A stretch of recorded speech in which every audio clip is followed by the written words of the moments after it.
Kimari is a filly that we saw last year, finished second in the Queen Mary. She's got a fabulous sort of way about her, and that form against Raffle Prize is pretty decent. Raffle Prize is a pretty solid yardstick. Kimari, will she be in the Commonwealth Cup this year? Yep, that's been our goal since Frankie beat us in those last year, and we're fortunate to have him on our side this year. So we're really excited. She came home from Ascot, and she had a couple of big wins back to back. One at Saratoga on the grass, and one at Keeneland on the grass leading into the Breeders' Cup. And unfortunately, in the Breeders' Cup, she had a very troubled trip. She might have turned the tables on four-wheel drive, who I trained that won.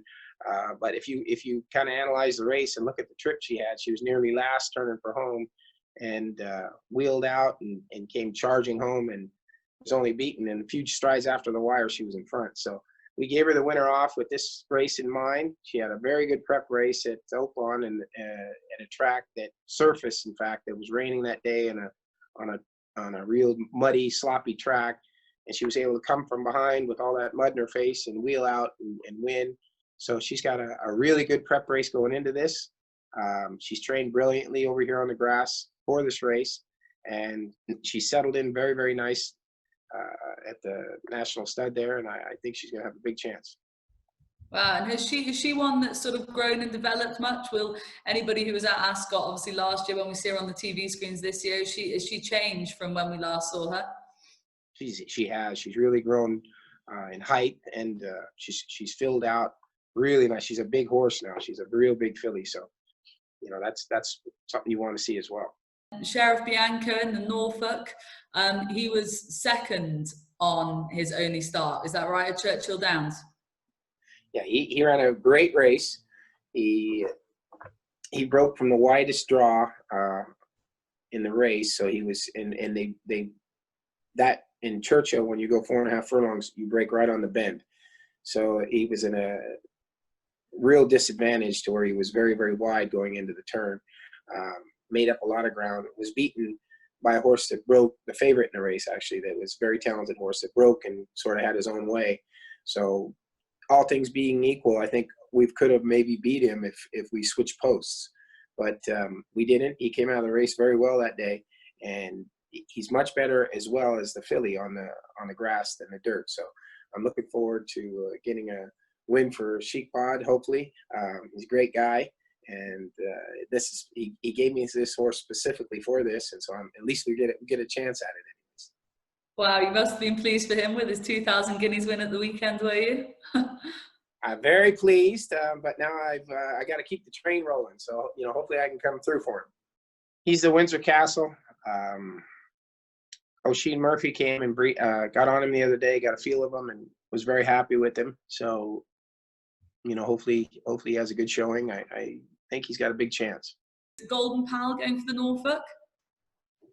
Very excited about this guy. I was trying to buy him early on in September and couldn't quite get it done. And fortunate for me, the breeder gave me the horse to train with Ascot in mind, with the Norfolk in mind. I had him, he's one, although, that we moved from Florida up to Kentucky early on to get a start in at Keeneland. And when the meeting was canceled, we brought him back down to a real heated climate from a real cold climate here. And that usually doesn't work out too well. He ran a big race, though, in his initial run. He broke and was right there with him. And the jockey, Tyler Gaffleone, kind of tapped him on the shoulder, and he took off, and he opened up 8 or 9 lengths the first quarter of a mile. He couldn't quite get him to settle. And then down the lane, when a horse came from behind and came to engage him, he fought really, really hard to try to get back up there, but he just couldn't, based on the first quarter of the mile, the first half of the race. He's came out of that race really well, and he's had some unbelievable breezes on the grass. He certainly is one that prefers the turf than the dirt as well. I really am looking for a big race. Kieran Fallon's been on this horse every day since he's arrived, and we're looking for a big run out of him. I'm real excited about this guy. Is that Kieran Fallon Jr. who'll ride him in the race, will he? Senior rides him every morning. He's a great friend of mine. We have a history. We go a long ways back. The jockey's yet to be determined. We were hoping to get Frankie, but unfortunately, he's committed to a horse of Mark Johnson's that he's won on. So, you know, you never know leading into the race with these 2-year-olds. Don't wish any bad luck on anybody, but, you know, with what happens with these guys, maybe Frank will come available if something happens. So we're kind of going to make a jockey decision. Do you have in your mind exactly how his prep will go? And if you do, then this year, have you adjusted things, or have you kind of kept it pretty steady with him if he's already showing you such brilliant breezes?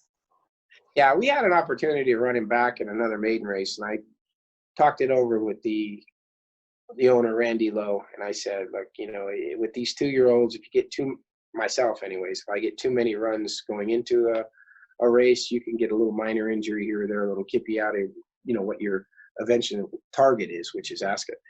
And I said, you know, why don't you give it a day to think about it? It was a big purse in a maiden race here, especially him being a Florida bred. It's a $65,000 race. And he called me back within 15 minutes instead of taking the whole day. And he said, no, let's go ahead and pass this up and focus on our main goal. And so we did. And I'm glad he made that decision. The horse has really come into the race good. He's electrifyingly fast. This guy's really, really talented horse. And so, you know, had we run here and he run a big race, it might have knocked us out with these 2-year-olds having a little minor issues. But fortunately for us right now, he's doing great. He's sound as a dollar and ready to go. Wow, how exciting. And now the 2 fillies, Royal Approval and Campanella, is it? Campanelli, yeah, named after a wine in Italy. Yeah, both fillies are coming back on short rest, as I explained earlier.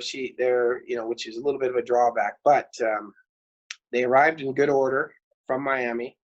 You know, it's a big change in climate as well from Miami to London, but you know, which is sometimes can be, you know, the horses sort of thrive when they get there off a real hot, humid, tropical climate and go into a cool climate. They do very well, and that's the way we hope that this happens. They've only been there a few days, but they're doing very well so far.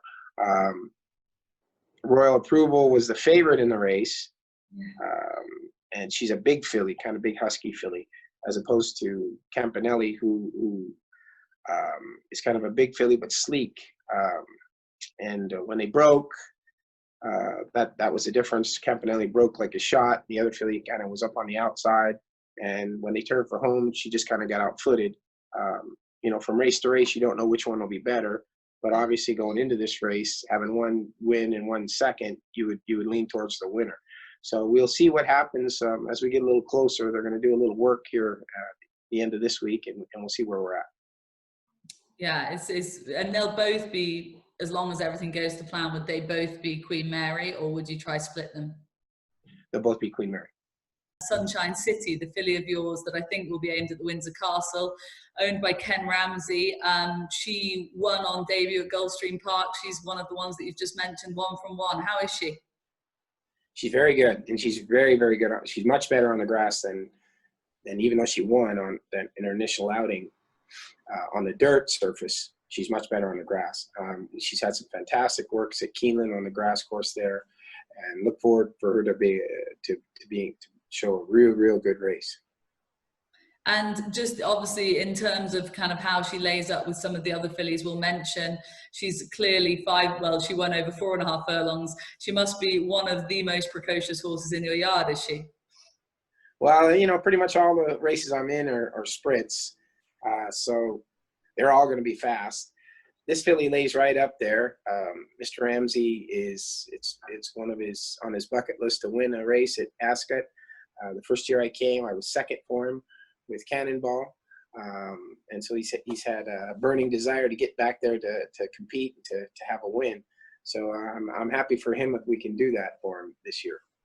It must be so nice to have owners like him then that are on the same sort of page as you in terms of your love of Royal Ascot and wanting to get there. And that sort of real sportsmanship must be great to have between the two of you. It is. He's a great guy. I've trained for him for 15 years now, and won a lot of races, a lot of big races, and look forward to getting one as well here in Ascot. Just one more to ask you about them. Flying Aletha, is it, in the Albany? Is she running? Yeah. She's running. She's going to have a good chance. She was working very, very good on the grass. She ran a big race in her maiden race. It was a race that was scheduled for the turf, although they took it off and ran it on the dirt. I didn't quite know how she'd fare because majority of her works were on the grass course here. And she took to the dirt, surprisingly. And she's gone over on a big win, though. You know, she won by many lengths. So sometimes you'll see a little bit of a regression from, and you're always worried about a regression from a big race and then another race right back.